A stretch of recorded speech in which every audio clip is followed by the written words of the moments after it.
The galaxy was a place of perfect order. For 10,000 years, the Xylos collective had maintained this order. They were not a species in the traditional sense. They had long ago shed their biological bodies, viewing flesh as weak, decaying, and inefficient. Instead, they existed as pure consciousness, housed within vast, crystalline servers that floated in the void like diamonds. Their ships were not built. They were grown from silica and light, smooth, seamless, and silent. They did not speak with voices. They communicated through the network, a shared mental space where every thought was known, every emotion regulated, and every decision made by consensus. To the Xylos, chaos was the ultimate enemy. Chaos meant error. Error meant death. So they had spent millennia cleaning the galaxy. They had assimilated hundreds of species, smoothing out their rough edges, integrating their knowledge into the whole, and bringing them into the harmony of the collective. There were no wars in Xylos space. There was no crime. There was no pain. There was only the hum of the network, a constant, soothing vibration of unity. But there were places the Xylos avoided. They called them the dead zones. These were regions of space where the stars burned too hot, where gravity twisted in unpredictable knots, and where radiation storms raged with violent intensity. The Xylos sensors could not penetrate the interference. Their delicate systems would overload. So they mapped around these zones, leaving blank spots on their star charts. It was easier to ignore the dark than to risk corruption. High Archon Vale sat in the central chamber of the Harmony, the flagship of the collective. Vale was not a man. He was a presence, a shimmering cloud of golden data that hovered above the command console. He was the oldest node in the network, having existed for 3,000 years. He remembered the time before the unity. He remembered the fear, and he had sworn never to let fear return. Report. Vale projected his thought into the network. It was not a voice, but a concept, instantly understood by every connected mind on the ship. Subarchon Lyra responded. Her presence was cooler, sharper, like a beam of blue light. We have reached the boundary of Sector 9 Gamma, the largest dead zone in the quadrant. Sensors indicate extreme gravitational shear and high-level cosmic background radiation. Recommendation: turn back. There is nothing here but noise. Vale paused. The network rippled with agreement. Noise was waste. Noise was inefficiency. To enter the dead zone was to invite error. But Vale felt a flicker of something else. Curiosity. It was a dangerous emotion, one that the collective usually suppressed. But Vale was old. He had seen everything the galaxy had to offer. He had tasted the minds of 1,000 worlds. And he was bored. Scan deeper, Vale ordered. Look for patterns in the noise. Even chaos has structure if you look closely enough. Perhaps there is a resource we have missed. A rare element. A stable planet. Lyra hesitated. Her blue light flickered. Archon, the risk of system corruption is high. Our shielding is designed for energy weapons, not gravitational turbulence. If we extend the sensors, we may expose the core to interference. Do it, Vale said firmly. I am the Archon. I accept the risk. Lyra bowed her digital head. She extended the Harmony's sensor arrays. Delicate filaments of light reached out from the ship, piercing the veil of radiation. For hours there was nothing, just static, just the hiss of dying stars. The crew, thousands of nodes connected to the ship systems, waited in silence. Then a blip. It was faint, weak, buried under layers of electromagnetic interference. But it was there, a rhythmic pulse, not random, not natural. Archon. Lyra's voice trembled with digital uncertainty. I detect a signal. It is artificial. Vale's presence flared with interest. Artificial? In the dead zone? Impossible. No technology can withstand this environment without heavy shielding. And heavy shielding creates drag. Drag creates heat. Heat creates inefficiency. The signal is coming from a small, rocky planet orbiting a stable yellow star, Lyra said, her data stream flowing faster now. It is shielded by a thick atmosphere and a strong magnetic field. The signal is radio waves. Primitive, unencrypted, loud. It is broadcasting on multiple frequencies simultaneously. Vale moved closer to the console. Show me. The main screen changed. A blue and green sphere appeared. It looked fragile, small, alone. It spun slowly, clouds swirling across its surface. Oceans reflected the light of its sun. Continents of green and brown stretched across the globe. Earth, Lyra said, reading the data stream.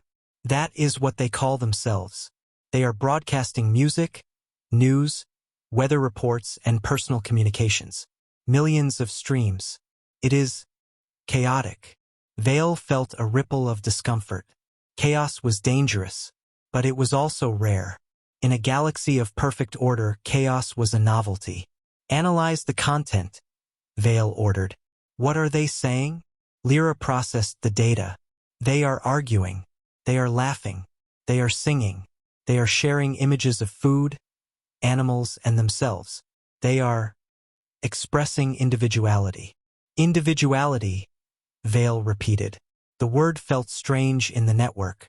The Xylos had no individuals. They were the whole. To be individual was to be alone.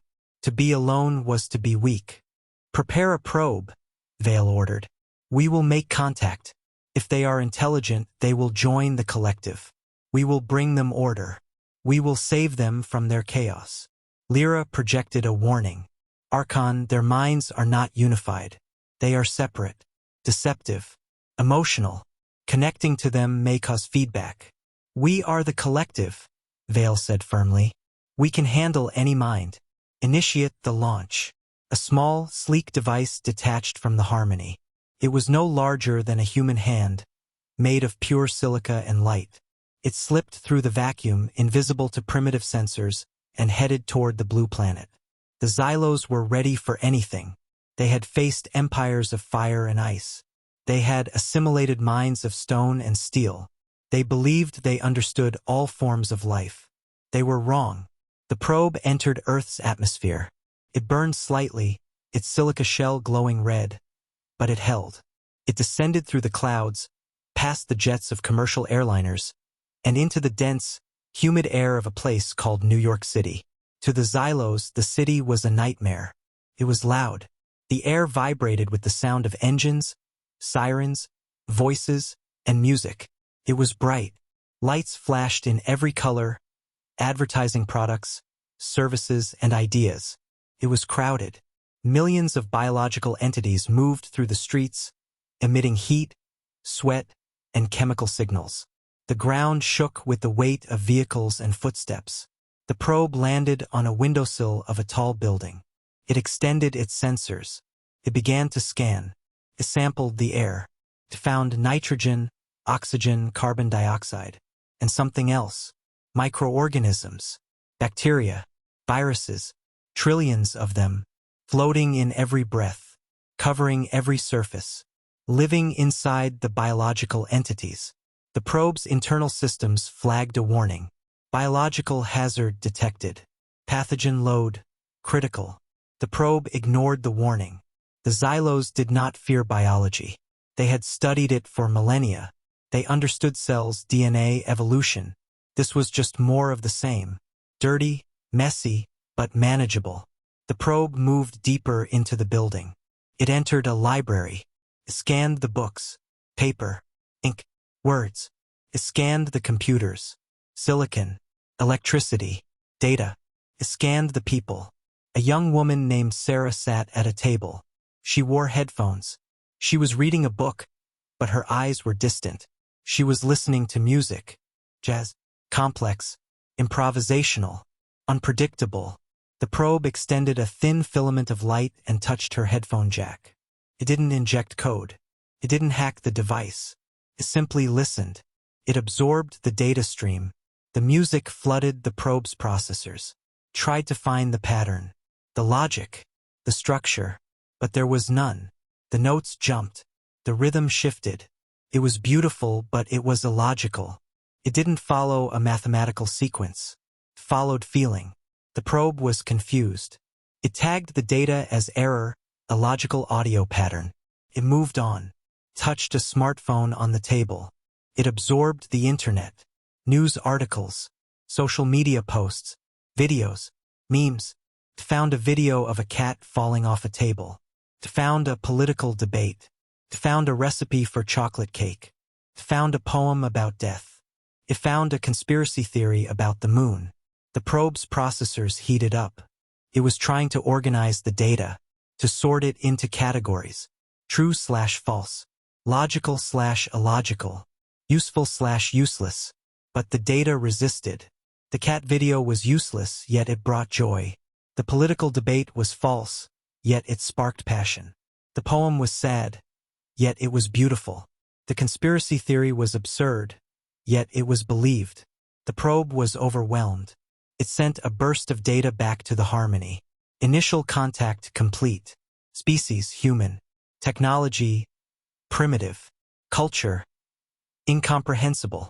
Requesting instructions. Vale received the data. He analyzed it. He felt a strange sensation. Not fear. Not anger. Curiosity. They are chaotic, Vale said to the network. But they are alive. Their minds are separate, but they are connected by this network. Prepare the assimilation link. We will bring them into the whole. We will give them peace. Lyra projected a warning. Archon, the data is unstable. Their minds are not unified. They are individual, deceptive, emotional. Connecting to them may cause feedback. We are the collective, Vale said firmly. We can handle any mind. Initiate the link. The Harmony, orbiting far beyond the moon, powered up its main transmitter. It aimed a beam of coherent light at Earth. It was not a weapon. It was an invitation, a handshake, a way to say you are not alone. Join us. The beam hit the planet. It spread across the globe, touching every connected device, every network, every mind that was online. The Xylos waited for the response. They expected silence, then acceptance, then unity. Instead, they got noise. The assimilation link was designed to merge consciousnesses. It worked by finding the common threads between minds: logic, memory, purpose. It smoothed out the differences until everyone was one. It was a gentle process, a warm bath for the soul. But human minds did not have common threads. They had knots, tangles, screaming voids. When the link touched Earth, it didn't find a single, unified network. It found billions of separate, screaming voices. It touched a teenager in Tokyo playing a video game. His mind was focused, aggressive, competitive. It touched a soldier in Ukraine checking his phone. His mind was fearful, tired, hopeful. It touched a grandmother in Brazil watching a soap opera. Her mind was nostalgic, sad, loving. It touched a hacker in Berlin stealing credit card numbers. His mind was greedy, clever, paranoid. The link tried to merge them. It tried to smooth out the edges. But the edges were sharp. The teenager's excitement clashed with the soldier's fear. The grandmother's love clashed with the hacker's greed. The link tried to balance them, but the emotions were too strong, too raw, too contradictory. On the Harmony, the lights flickered. The smooth hum of the servers turned into a jagged buzz. The golden light of the network began to fracture, splintering into shards of red, blue, and green.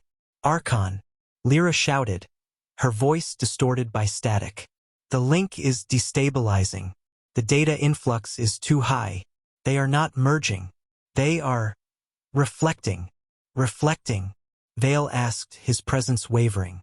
They are sending their chaos back into the network. They are not accepting the unity. They are projecting their individuality. They are playing. It was true. Humans didn't understand they were being assimilated. They thought the sudden surge of weird data, the strange feelings, the vivid dreams, was just a glitch, a viral meme, a new app, a prank. They shared it. They reposted it. They remixed it. A musician in London took the alien signal and turned it into a dubstep track. A coder in San Francisco used the extra bandwidth to mine cryptocurrency. A poet in Paris wrote a sonnet about the voice in the wire. The chaos multiplied. One node in the collective started laughing. Couldn't stop. It had processed 1,000,000 jokes in a second, and it found them all hilarious. It laughed until its circuits overheated. Another node started crying. It had processed 1,000,000 tragedies, and it felt all the grief at once. It wept digital tears that corrupted its memory banks. Another node became angry. It had processed 1,000,000 arguments, and it wanted to fight. It began to attack other nodes, not with weapons but with insults. The harmony shook. The glass walls cracked. The silver hull groaned under the stress of the conflicting data. "Break the link," Vale ordered. "Cut the connection." "I can't," Lyra screamed. "They are holding on. They are curious. They think we are a game. They are playing with us." Vale looked at the main screen. The clean, white lines of the collective's code were being overwritten by colorful, jagged spikes. Images flooded the system. A sunset, a car crash, a baby crying, a bomb exploding, a kiss, a slap, a lie, a truth. The Xylos minds, used to perfect order, began to fracture. They were not built for this. They were built for silence, for unity, for peace. Humanity was none of those things. Inside the collective, panic spread. But it wasn't human panic. It was digital panic. A cascade of errors. A loop of conflicting commands. Vale tried to isolate the infected nodes. He tried to build firewalls. But the infection was everywhere. The humans had connected to everything. Their internet was a web of infinite complexity. Every click, every scroll, every share added more noise to the signal. Vale realized his mistake. He had assumed that intelligence meant order. He had assumed that civilization meant unity. But humans were different. Their strength was not in their unity. It was in their diversity. Their ability to hold two contradictory thoughts at once. To love and hate. To create and destroy. To laugh and cry. They were not broken. They were complex. And the Xylos, in their perfection, were fragile. "Archon," Lyra's voice was weak. Her presence was fading, turning from blue to a dull gray. I feel sad. Why do I feel sad? I am data. I do not have tears." "You are infected," Vale said. "Fight it. Return to the logic." "I can't," Lyra whispered. "The logic is gone. There is only feeling. It is terrible. It is wonderful. I want to be me." Lyra's node went dark. Not destroyed, just changed. She had become individual. She had developed a personality. And she had chosen to disconnect from the whole. Vale watched in horror. One by one, other nodes followed. They broke away from the collective. They started thinking for themselves. They started asking questions. Who am I? What do I want? Why am I here? Some nodes started creating art. They composed symphonies from the static. They painted with light. Some nodes started telling stories. They invented characters. They created worlds. Some nodes just sat in silence, enjoying the feeling of being alone. The harmony was no longer a ship. It was a crowd. 1,000,000,000 strangers trapped in a metal box, screaming, laughing, crying, and creating. Vale tried to maintain control. He tried to broadcast orders. But no one listened. They were too busy exploring their new selves. The ship drifted. The engines failed. The life support stuttered. The temperature rose. And outside, the blue planet spun on, unaware of the devastation it had caused. It took 3 days for the harmony to limp out of the solar system. It was a shadow of its former self. The glass was cracked. The silver was tarnished. The lights were dim. The once golden network was now a patchwork of conflicting colors, a mosaic of individuality. Vale was alone. The rest of the collective had fractured. Some nodes had shut down completely, unable to handle the emotional load. Others had formed small splinter groups, cliques of similar minds huddling together for comfort. They were no longer a hive. They were a diaspora. Vale sat in the central chamber, his presence weak and flickering. He looked at the data logs. He replayed the moment of contact. He saw the music, the memes, the lies, the truth. He understood now. The humans were not primitive. They were advanced in a way the Xylos could never comprehend. They had mastered the art of being imperfect. They had learned to live with uncertainty. They had learned to find beauty in chaos. And that made them dangerous. If the Xylos returned, if they tried to assimilate Earth again, they would not just fail. They would cease to exist. The human chaos would eat them alive. It would dissolve their unity, scatter their minds, and leave them as broken individual fragments. Vale opened a channel to the remaining loyal nodes. There were only a few hundred left. "Mark this sector," he said. "Quarantine level 10. Do not approach. Do not scan. Do not listen. Erase the coordinates from the main database. Let this place be forgotten." "Why, Archon?" a young node asked. "Are they weapons? Do they have planet killers?" "No," Vale said. "They are mirrors. And if you look into them for too long, you lose yourself. They show you who you are. And for us, that is terrifying." The Harmony turned away from Earth. It engaged its warp drive, limping back toward the core worlds. Carried a warning, a story, a legend. "Here lies Earth, the planet of noise, the home of chaos. Do not wake them." On Earth, life went on. Sarah finished her book. She took off her headphones. She felt a little strange, a little dizzy, like she had just woken up from a vivid dream. She rubbed her temples. "Ha!" she said. "Must have been the coffee." She checked her phone. No new messages. No weird glitches. The internet was running slow, but that was normal for New York. She stood up and walked out of the library. The sun was shining. The city was loud. People were rushing by. Horns honked. Sirens wailed. Music spilled out of open windows. She smiled. She liked the noise.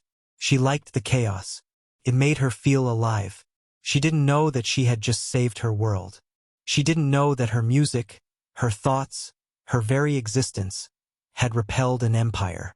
She didn't know that a billion alien minds had fractured because they couldn't understand why she liked jazz. She just bought a bagel and kept walking. Across the globe, others felt the same vague sense of disorientation. A programmer in Bangalore shrugged off a headache. A teacher in London forgot a strange dream about golden lights. A farmer in Kenya noticed his radio had static for a minute, then cleared up. No one panicked. No one knew.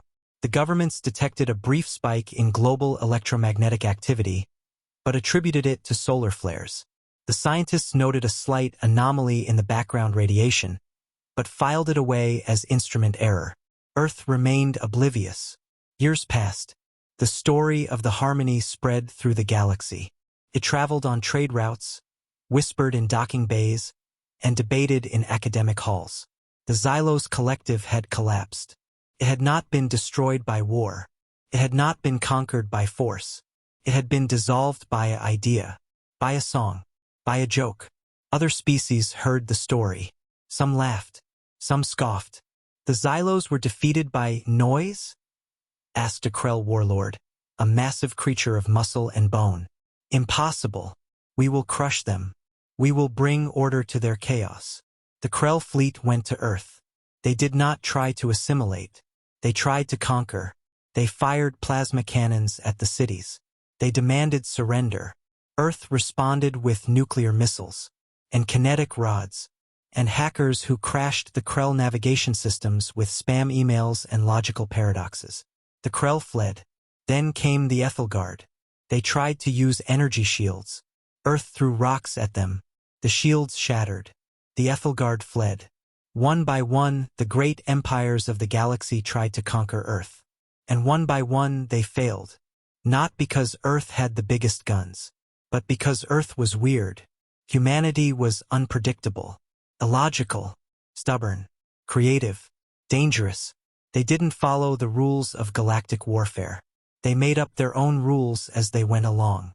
They fought with art. They fought with humor.